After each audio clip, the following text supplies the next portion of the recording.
Hello বন্ধুরা, welcome to another video with delightful recipe. আমরা গাজরের হালুয়া তো খেয়েছি, বাট গাজরের পায়েস কি কেউ ট্রাই করেছো?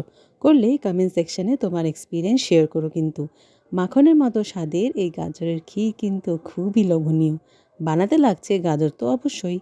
গাজরগুলো গ্রেট করে নিতে হবে।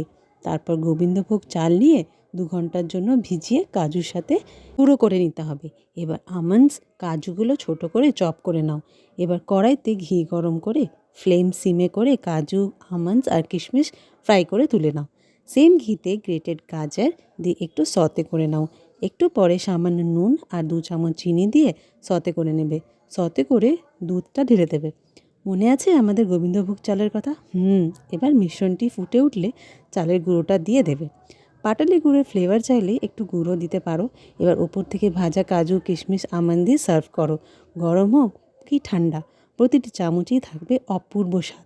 যদি ভালো লেগে থাকে ভিডিওটা, অবশ্যই লাইক, শেয়ার, সাবস্ক্রাইব করতে কিন্তু ভুলবে না।